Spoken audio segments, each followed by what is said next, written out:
Thanks so much for visiting Tina Butty on YouTube. Please don't forget to like and subscribe.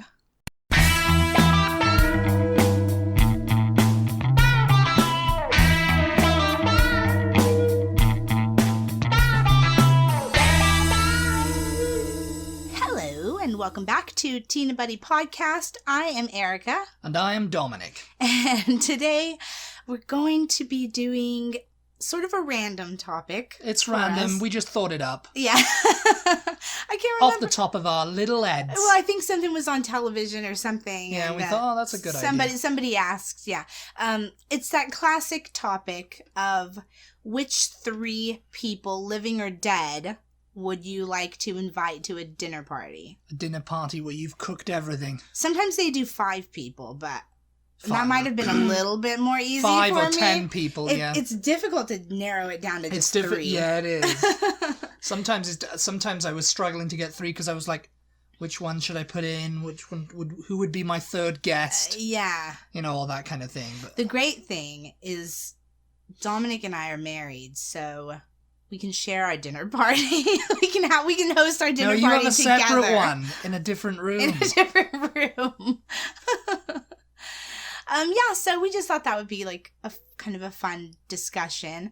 And so if you want to play along with us, feel free to tweet us, Instagram, Facebook, all the social medias, any of the social medias, all and any of the social medias, social media of your choosing, and let us know which 3 people you would have to a dinner party, dead or alive. Sometimes you see people and they're like, I don't want to call it basic, but some people are basic, yeah. You know, they'll pick like 3 people who theoretically could come. I mean, I know it's living or dead, so you have the choice of choosing living people, yeah.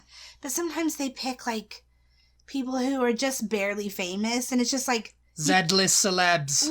Well, you could, and it's just like, you could probably actually get them to a dinner party if you tried hard enough, you know, like... Yeah. I mean there's the people that are just like, oh, I'm into them at the moment, you know. It could be like, you know, like... Pop stars, you know, like, oh, I'd like to have BTS at a dinner party. Or I'd like to have Harry Styles. Or I'd like to have Ed Sheeran, you know, one of the, you know... Daniel Radcliffe, you know, people that you could... theoretically, I mean, I'm not saying they would at a dinner party with, you know. I'm not saying it would be easy to get Daniel Radcliffe to come to your dinner party. You never know, it might be. And maybe you're like super interested in, what was it like for you growing up on the set of Harry Potter? You know, that might actually be an interesting like discussion actually, now that I'm like saying it, but but yeah, let us know which 3 people, living or dead, you would have over to a dinner party. Yes. Yeah. I mean, so do you want to kick off what your 3 are? And we can go into a bit of depth on each one of them. And as to what you would talk about. And the first 2 were super easy for me. Like, absolutely 100%. My first one is my ultimate, most interesting, most fascinating person of all time, Leonardo da Vinci. It's like, there's no question in my mind I would have him at a dinner party because he's just like, to me, the most interesting person ever to walk this planet. Yes, yeah. I mean, just an amazing... An inventor, an artist. Mm-hmm. I think he was a poet, too. He was into architecture. He was into map making.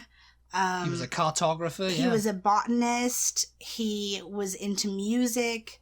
Yeah. He was interested in the human anatomy. He was a scientist. He was an inventor. It's just like, the list kind of goes on and on. He's basically where the term Renaissance man came from. A Renaissance, I think he was around at the Renaissance. Yeah. Renaissance, however you pronounce it. Renaissance to us. Renaissance. But his life was just fascinating, and I could be okay with just him if I'm being honest. You know, if I couldn't invite anybody else, he would be the one person that I would invite, because I don't know, he was just okay, anything I say from here on out, we'll assume that you can find it in Wikipedia if you want to look it up I mean, as a source, because I mean, there's endless essays and publications and articles and books and everything and theories and everything written about him. So pick one, and everything that urban myths and everything legends, I'm going to say is going to be something that I have seen somewhere, so you could probably find it in Wikipedia. We'll just use that as your source. But he was a hugely private person. He was famous when he was living, which is not something that most artists can Well, say. no, I mean, there's a lot of artists like Rembrandt, and I think Rembrandt was one of them, and Van Gogh. Yeah. Van Gogh. I mean, yeah. They weren't really famous at the time. They only got famous after they were...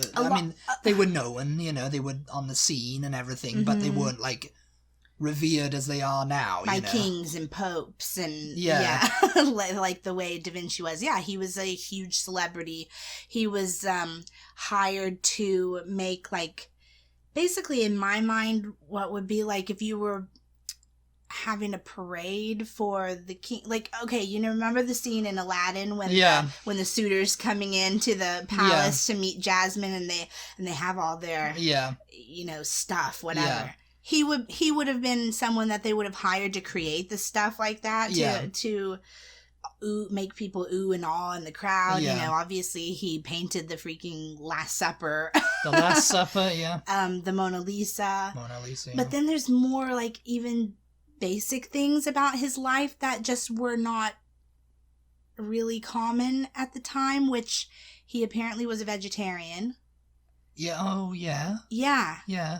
Which, like, people were not really vegetarians. No, I mean... not so much anyway. He was hugely known for buying caged birds and releasing them. Like, yeah, that was, like, a thing, Yeah. He was gay, which obviously is not something that was unheard of. Well, that's that's always existed. That wouldn't have been that would have been something that came out years after his death, I think. Well, no. I thought that too. I thought that was just theorized because there were no real women that historians were able to connect to him. But apparently he was arrested when he was in his 20s for sodomy. He and 3 other guys, one of which I think was a known homosexual male prostitute. Yeah. And one of the guys that he was arrested with was part of the Medici family. So the charges were released and they were all set free and never to be spoken of again. Yeah. Because the Medicis were like the Corleones. Crime lords, yeah. They weren't crime lords, but they were the big powerful family, The big powerful family in Rome, and they commissioned all the great artists of that time. Anyway, but I mean he invented all kinds of stuff which they were not able to actually turn into actual things until hundreds of years later.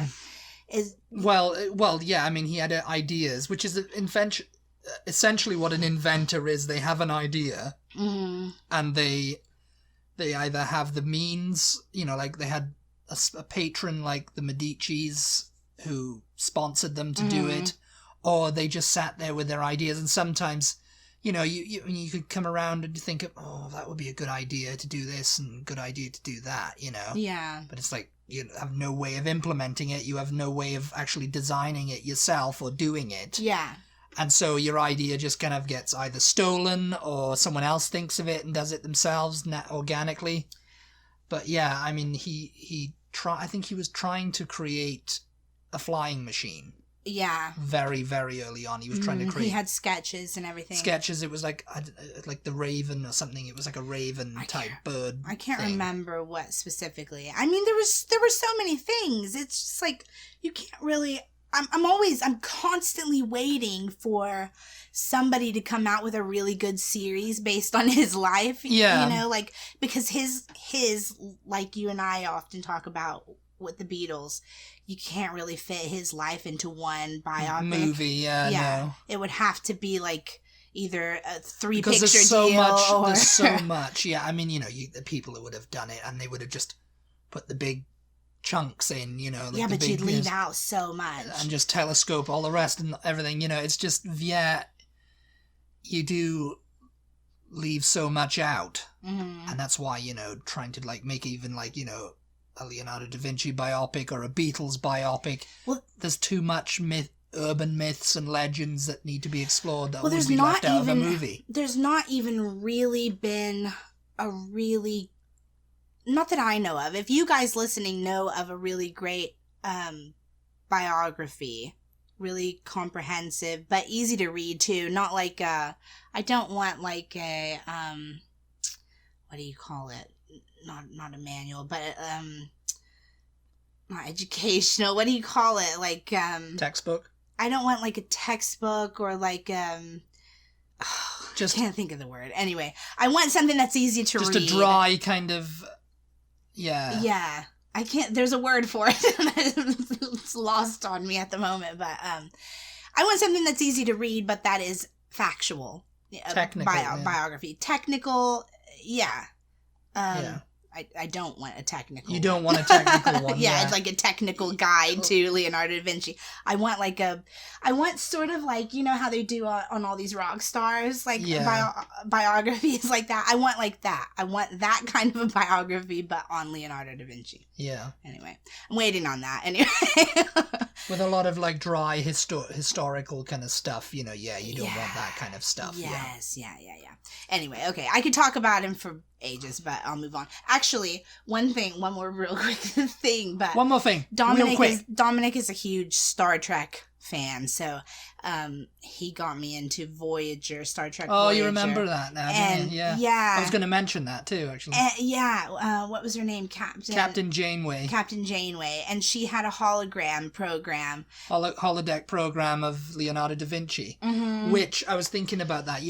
That's a great tool for historians if they ever invent that, because they can just put all of the traits and everything that's been researched into like a holographic file and create the person as if he's living, and give him that personality. That would be my dream. If they ever invented that and they had a Leonardo da Vinci one, I would just live in that. I would live in that holodeck suite because or whatever. He became kind of sentient. He became kind of aware. No, he didn't actually. He wasn't like Vic Fontaine. No, I don't DS9, think so. Who actually was aware that he was a hologram, which gave him that kind of like, cool. They didn't do enough with it either, I don't think. What's that now? I mean, considering she was supposed to have been quite into it, they only utilize him. They had that one. I mean, we're going off on a bit of a tangent now, but as we do. They had that murder mystery kind of like in the Victorian household thing, and then they kind of dropped that, and then they had the Leonardo da Vinci story, and then they kind of dropped that because John Rhys Davies played Leonardo da Vinci in that thing, and he did a great job of playing Leonardo da Vinci. He kind of convinced me he was Leonardo. And then they kind of dropped that, and they went with another holodeck story about this little Irish town and everything, and that was kind of like their thing, Yeah. But yeah, they didn't do enough with it, but he was part of it. It was quite interesting, and I was envious of her that she could have him there to like go and pick his brain and like see what he was up to, and it's just like, I don't know. I just find him so super interesting. I'll move on now. Yeah. My next one is John Lennon. I would have him, like I said, my two main people that without a doubt, came to me from the top of my head, Da Vinci and John Lennon. It's just like, I'm a huge Beatles fan. To me, he was the most interesting Beetle. Don't at me. Yes, at her. Erica. He was gorgeous. I love the way his mind worked. He was great with words and music. And I mean, I was just I would have to have him. You'd have to have him at the table. I would have to have him there. He was funny. He had a great. But sense who would you give more humor. attention to? That's the thing. John Lennon or Leonardo da Vinci. I think they would probably find each other fascinating also. Yeah. So I don't think I would have to vie for their attention. Yeah, I don't think I would have to give one more attention than the other. I think it would be pretty even. Yeah. And then my third one was really difficult because I just thought of so many people. Sinatra, Ernest Hemingway, Charles Dickens, Jack Kerouac, William Shakespeare. Yeah. You know, I would really like to have a writer, even J.K. Rowling. J.K. Rowling would be, is it Rowling? Rowling. I've always said Rowling. I mean, I think she says Rowling, actually. I'm not sure. What do you say, J.K.? Yeah. But ultimately, Katharine Hepburn I thought of. There's just there were a lot of people that I could have chosen for the third one, but ultimately I landed on my grandfather. It was a personal one. Yeah, I liked it. My grandfather fought in World War II. I was thinking of a personal one, but I went with more public figures. He was born in the 1920s. He fought in World War II. His parents, when he was a child, were cotton pickers. Like they were fairly poor. They lived in the Texas Panhandle. He lived through the Depression, obviously, the Dust Bowl up there. And then after the war, he worked for a company that erected television towers all over the United States. When television was becoming a thing that everybody had in their house, they needed the towers to transmit the signals, obviously. The towers were like the biggest structures, I think, in the world at one point. I don't know if that's right. But anyway, I know all of this information about my grandfather, but there's still like endless things that you wanted to ask that him. I would like to ask him, you know, nobody really that's living knows, because, you know, when you're a kid, you don't really, and I'm including my mom in this, when you're a kid, especially back then, you didn't really ask adults things, you know, and if you did, they wouldn't have told you. They would have been like, oh, go play. What are you know? What are you talking about? Go play, yeah. There's nothing for you to worry about. Why are you talking to me like you're an adult? Yeah. You know, talking to me. Nowadays, people talk to their kids like they're adults. They kind of overshare, in my opinion, a lot of the times with what's going on in their adult lives. You know, kids don't need to know everything. They need to be a kid when they're a kid. Anyway, and back then, that was innocence of childhood. Yeah, back then that was the case. But unfortunately, with that, sometimes comes you don't really end up knowing a lot about the person, you know? And it becomes an urban myth or a legend. Yeah, I definitely would, you know, we have all these stories about his life, but I would definitely like to talk to him directly about it. Find out more about his experiences, especially in World War II, and just all of that kind of dangerous work of climbing up those television towers. I mean, his best friend died falling off of one of those television towers. He was electrocuted, wasn't he? I think he died. No, he just fell off. And he just fell off? Yeah, hundreds and hundreds of feet in the air. Wasn't there someone who was electrocuted or something? That was on the other side of the family. That was on the other side of the Someone got massively electrocuted, and then there was someone who fell off a tower. Yeah, no, this is his best friend. They built the towers together. He was on his team or whatever, and he fell off, you know, and died. It was just like dangerous work. There was no, I guess they were not connected to harnesses or any kind of safety kind of anything. Health and safety, it was very loose back in those days. Yeah, so I mean that was interesting, and I went with him for my third person because he had a very interesting life, and I would like to know more about it. So. Yeah. Okay, go ahead. Your turn. I've talked a lot. I feel like I've been talking forever. You've been talking. Yeah, I mean, that's what this is for. This is a podcast. This is an episode for people to talk, for us to talk in. My first one is one of yours, John Lennon. Oh yeah. Because I mean, not just for the Beatles thing. It just, you know, my kind of thinking is if, you know, they turned up to this dinner party, it would be like they knew they were dead. You know. Yeah. They just come back and they knew they were dead and they were just talking about their life and what they wish they would have done. And what, I would just ask John, did you achieve everything you wanted to achieve? Oh, that's interesting. That's a good question. It's a good, it's a good question. Do you feel like you achieved everything you wanted to achieve, with the Beatles, or do you feel like you could have gone on, you could have lived a bit longer and, done things, Yeah.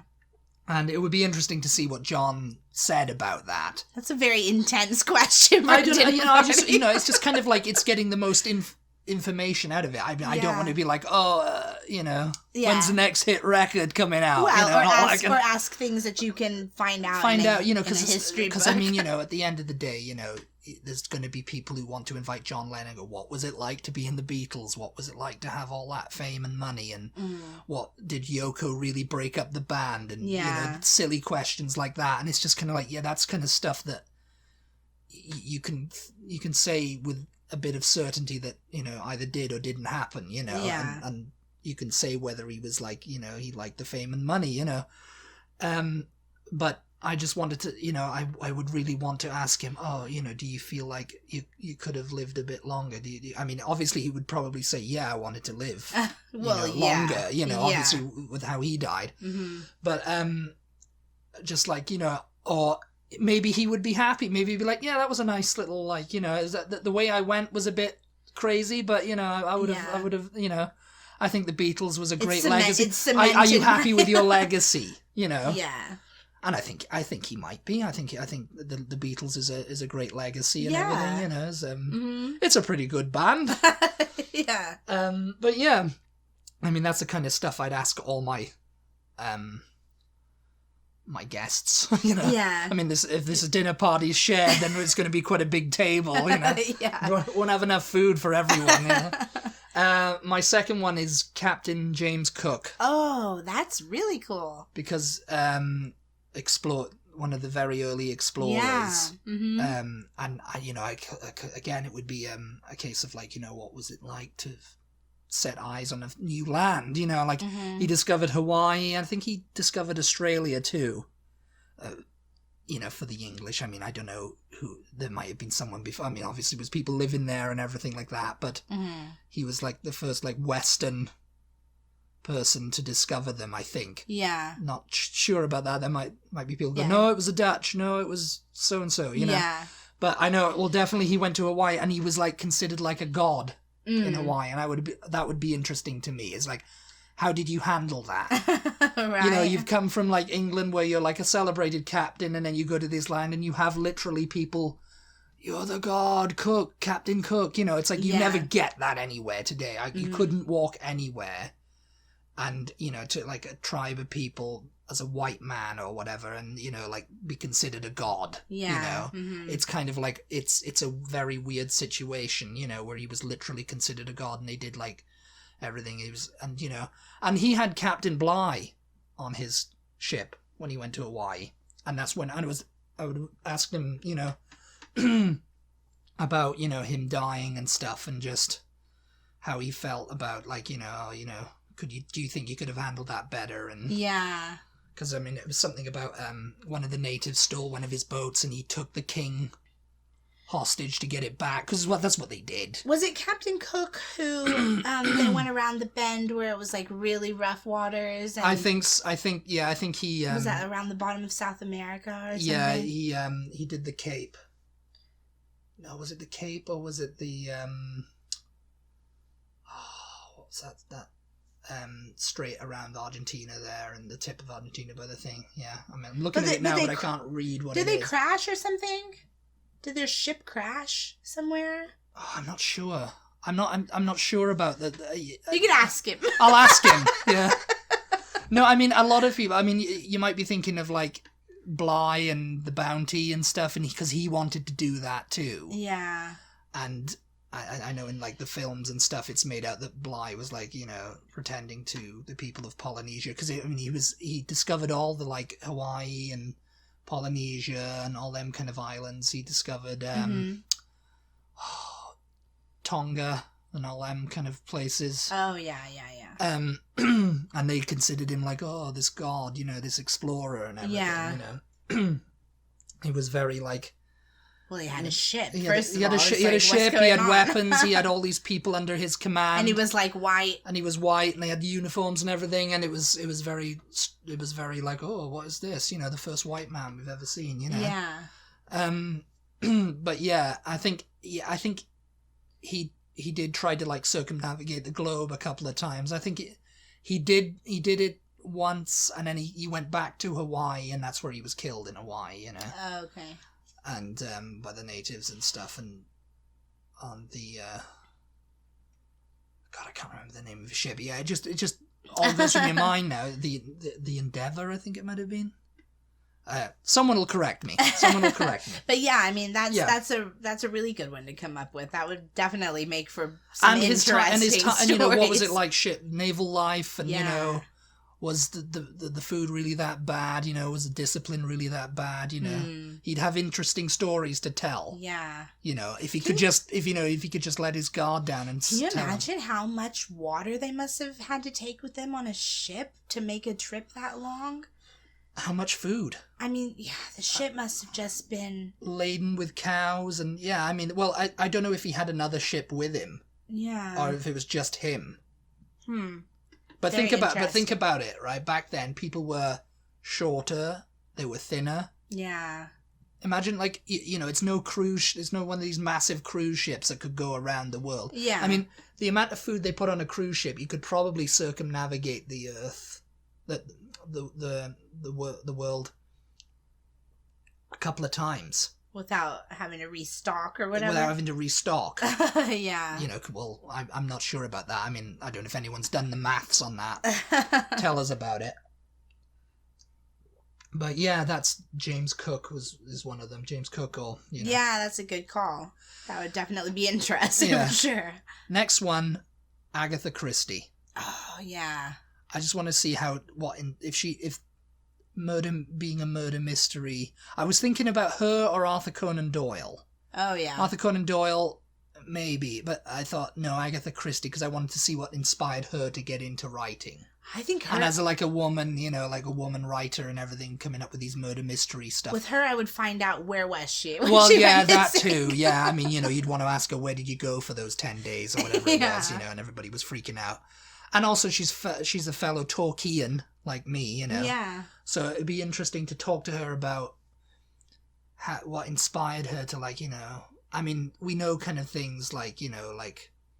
Oh, you know, the Belgian immigrants coming in. And she'd just be sitting there looking at one of them, and, you know, one of them had a little cane. He was a little short, fat guy with his suit and everything. And he was like, oh, yeah, that's my detective, you know. Yeah. That's right there. But she also wrote a load of other... ones that weren't with Poirot. Poirot was just like her Sherlock Holmes, and you know, the most famous one. But she started to hate him, and I'd really be interested in why she started hating him after a while. Yeah. And because she started hating him so much that she wrote into the books that, you know, he'd lost all his fame and nobody knew who he was anymore. And so she was punishing the character, and I'm just like, you know, why would you punish something that you created? You know, it's just kind of like, why would you do that? It's like, oh, I hate that Poirot, because it's kind of like, you know,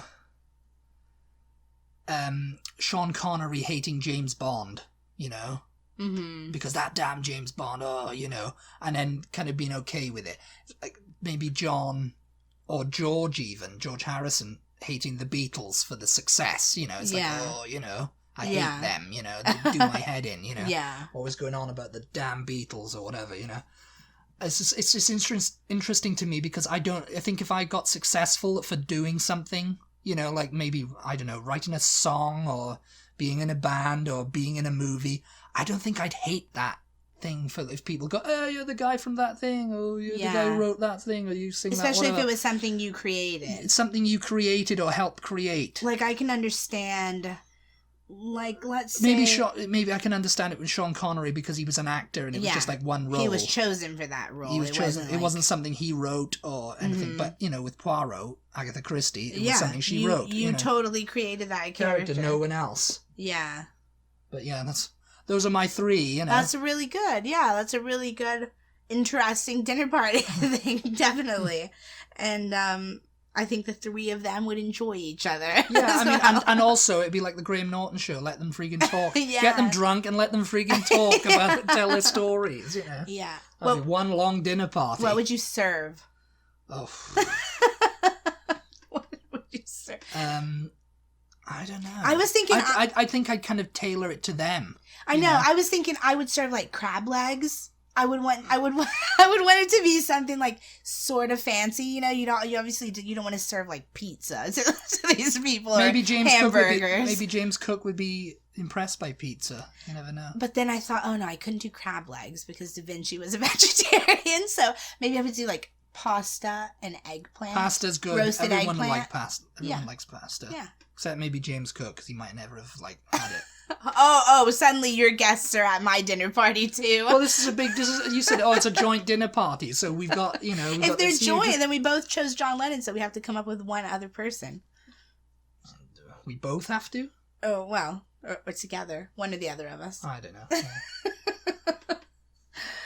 Oh my gosh, yeah, I think that's really interesting. I think we should do another one of these episodes, but next. Oh, and by the way, guys, we did not talk about our three people, so we were like just revealing them to each other live. Yeah, this is live. We We just both set each other the task, and we went away. We went in separate rooms for a bit, and just so we had no idea who each other was going to choose. I think we should do another one. I was just thinking this.